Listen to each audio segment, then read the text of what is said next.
Para siyang seaweed. Nakakatuwa. What is this? Ha? Ano to? Happy Halloween! Parang, di ba, kung ayaw mo ng bilog-bilog, nakakadiri siya. Tignan. Oh, in fairness, okay din naman kasi punong-puno siya. Ayan o.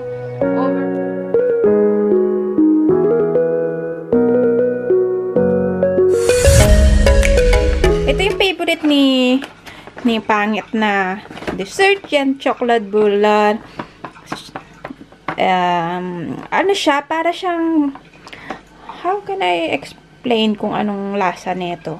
Basta para siyang may kukus. Alam mo yung niyog, yun. Hindi ko siya gusto kasi sumasabit siya sa ipin ko. And, ito yung breakfast namin. Ito kay matcha. Alam niyo ba, gusto ko bumili ng, gusto kong kumain ng, anong tawag dito? Pinakbet, yon, pinakbet. Kasi meron ako dyan yung shrimp na nasa bote. Gusto ko siyang lutuin. Gusto kong gawin pinakbet or binagoongang baboy, yon. Ayan, magluluto ako ng kanin later. Kasi gusto ko kumain ng gulay ngayon. Alam niyo yung parang lagi na lang akong kain ng baboy. Or parang sumasakit yung ulo ko. Kailangan ko ng gulay. So, yeah, yun lang. Baby, your bread here. Yun. Yun yung aming almusal. And then maybe siguro lalabas kami para tignan yung malapit na falls. Alam nyo, meron kaming pinupuntahan dito na isang falls. Pero, ito naman sa kabilang side. So, tignan natin kung maganda ba siya. Hindi pa ako doon nakakapunta for the first time. Siguro, kung makakapunta kami ngayon, tignan natin siya. And, shout out nga pala sa'yo, Alan, no? Kay Alan Bazar. Classmate ko siya nung high school. And, prank ko siya. Paano kasi akala niya, pumunta ako ng Pilipinas or nasa Pilipinas ako. Nag-post kasi ako ng picture ko. Siguro ilalagay ko dito. Ayan. Yan yung picture na nag-post ako sa Instagram. And sabi niya, nasa Pilipinas daw ba ako? Akala niya nasa Pilipinas ako. So, ayun na nga. Patong ko nga muna kayo. Saan ko ba kayo pwedeng patong? Ayan, dyan. Ayun, nagtatampururot naman siya. Akala niya nasa Pilipinas ako. Hindi ko daw siya sinabihan. Shout out sa'yo, Alan Bazar. Nagoyo kita, no? Hayaan mo, sa susunod kapag nagbakasyon ako, kung magbakasyon man ako, sasabihan kita talaga. Ayan, ito yung aming almusal. Masarap siya. Kahit ganito lang yung almusal namin is masarap na to. Narinig niyo yung crunch? Mukbang na yun, no? Max!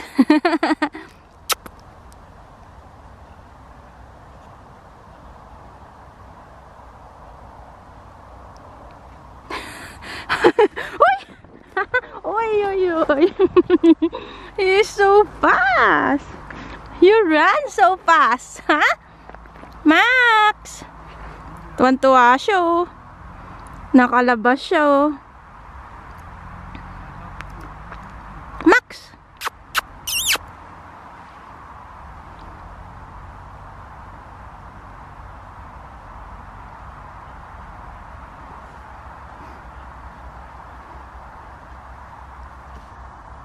Vi har inte gått annan längst bort. Vi var vid ugnen där. Hey Max, nakalabas ka naman. Tuwan-tuwa ka. Kahit wala siyang tali, pwede siyang lumabas. Ang galing. Hindi siya yung tumatakbo. Tumatakbo siya, pero dito lang.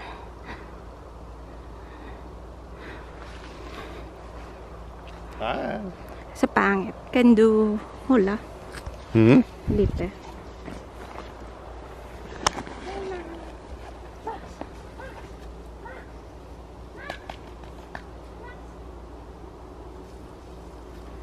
Look, the sunset, oh, it's so pretty. Ang ganda ng sunset. Madilim. Mas maganda yan tignan kapag sa bundok. Så vi går och kollar här, Max? Okay for him to go out like that? Ja. Kom här, vi kan gå. We go here, Bebe.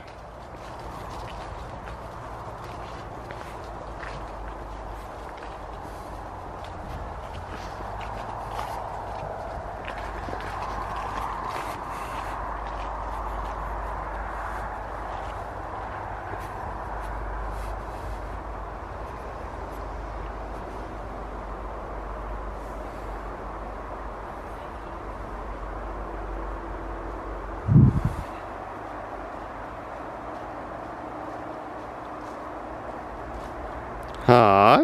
Look at him. Hej, hej! Oj, oj, oj!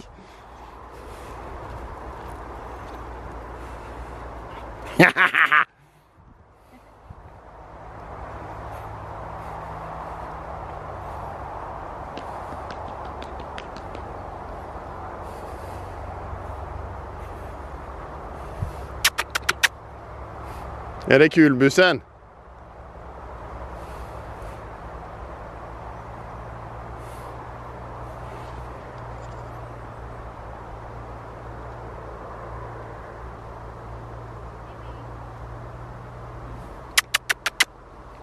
Bussen, kom igen, Max.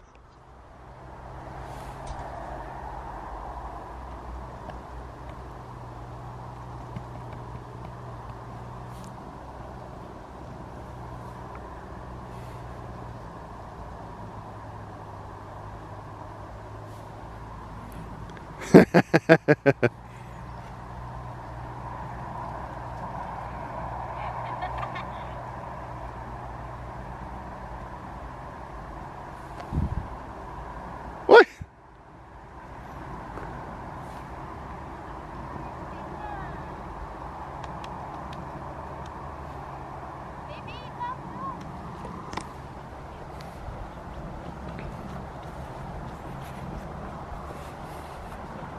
Hej! Hej Maxen!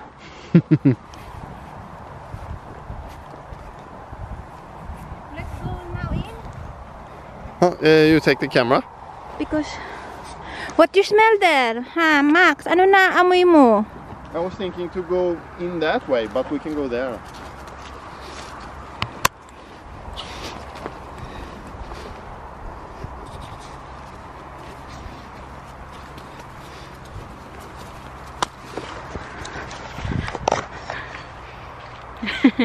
Ang ganda ng sunset, no?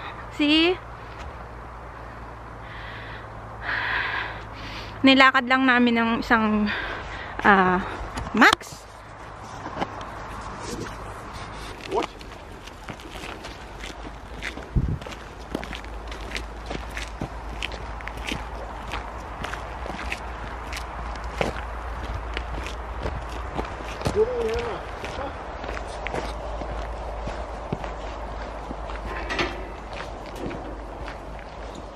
Kom!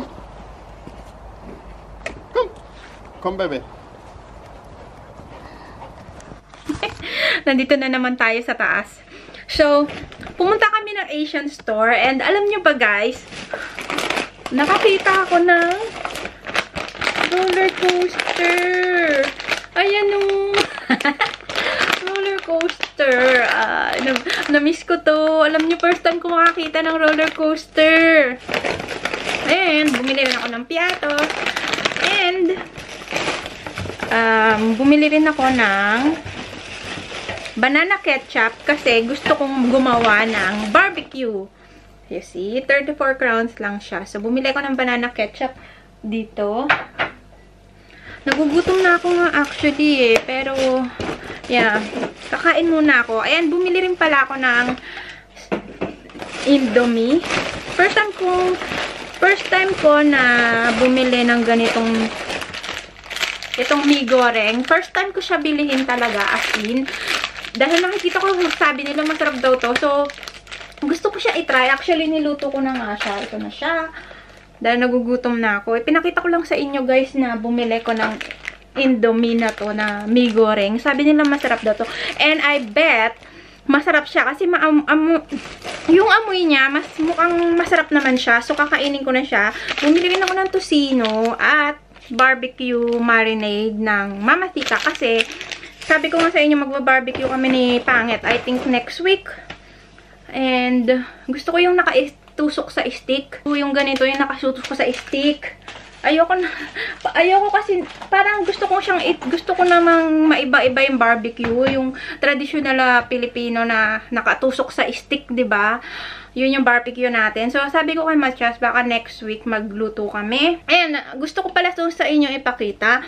Dito kasi sa Sweden, tuwing Christmas, meron silang Christmas drink na tinatawag. Aside dun sa glögg, meron din sila nitong Yulmas. Actually, ito dapat iniinom lang to tuwing December, tuwing Christmas. Pero since malapit na yung Christmas, marami ka nang makakita ng ganito. Pwede ka bumili ng isang ganitong bote. Para siyang, ang lasa niya kakaiba. Hindi ko ma-explain. Pero, masarap to inumin tuwing Christmas. And lagi nila tong iniinom. Traditional na nilang iniinom talaga tong Yulmas. And si Matias, favorite niya to. And meron din siyang sa can. Isa to talaga sa iniinom nila dito tuwing Christmas. And available lang to, seasonal, tuwing Christmas, like that. And before mag-Christmas. Kaya bumili na si Pangit. Sabi ko, tsaka nyo na yan inumin kapag malapit na ang Christmas. Or, I think hindi naman yun makakapaghintay. Kaya, yun, kakain muna ako guys. Nagugutom na ako. Kauuwi lang namin kasi. Namili kami as if ng pagkain. Lagi lang naman yun na napapakita ko sa inyo.